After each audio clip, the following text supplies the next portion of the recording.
My name is Ken Davidian, and welcome to Season 1, Episode 6 of Organization Theory in Space. This video series is based on the Oxford Handbook of Organizational Change and Innovation, 2nd edition, edited by Marshall Scott Poole and Andy Van de Ven. Today we'll be getting an overview of the 5th major part of the handbook on the topic of hybrid change process models.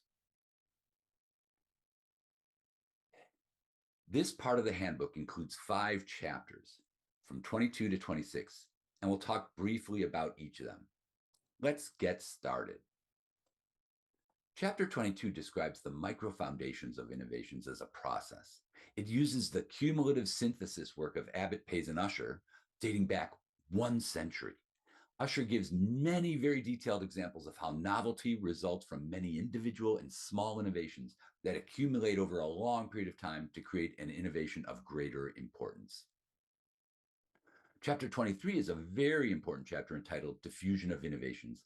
This chapter shares the same title with the famous textbooks authored by Everett Rogers, with the 5th and final edition published in 2003.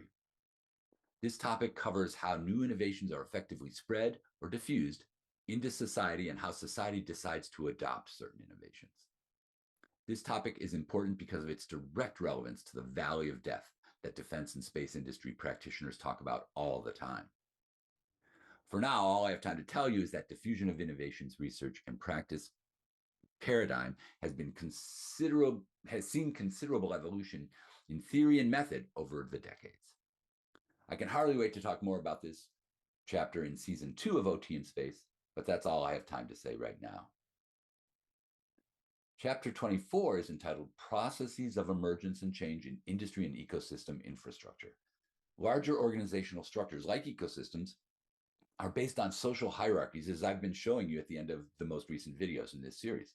These systems rely on a set of resources and elements we call industry infrastructure. This infrastructure is not limited to physical systems of transportation, ports, electrical grids, and other things we commonly think of when we hear the word infrastructure.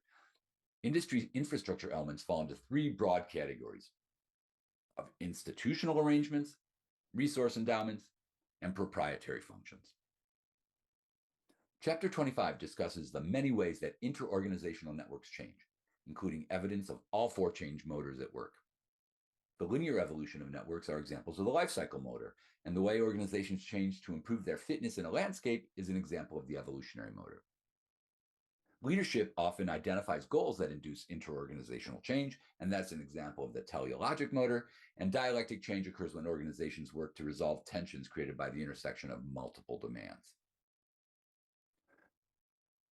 Finally, the full title of Chapter 26 is The Becoming of Change in 3D, Dialectics, Darwin, and Dewey.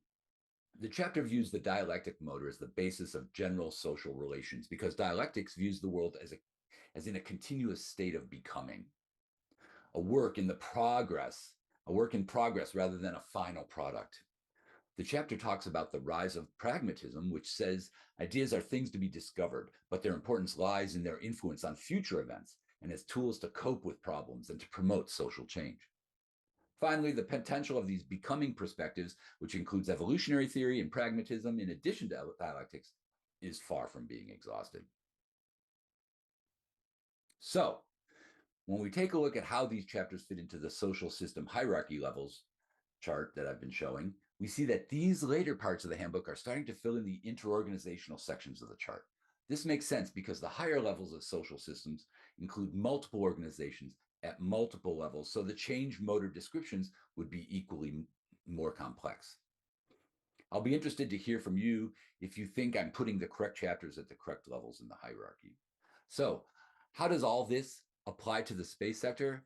Well, I could talk about this for hours, really. But really, I think these chapters give us strong ideas about what models we can use to help analyze and ultimately try to predict where specific industries and industry segments within the space sector are going. Well, that's it for this time. But next time on OT in Space, we'll be giving an overview of the last of the 7 handbook parts. This one discussing the core aspects of all the things we've been talking about until now. Until then, I hope you found this material interesting, and if so, please subscribe or hit the notification bell to make sure you don't miss what comes next. OT in Space is produced by Impossible Research, LLC. Impossible Research, or IRL, mainly conducts process research on the topics of innovation and industry emergence within the context of commercial space industries. IRL also offers research consulting and STEAM outreach. This video is intended for educational purposes only.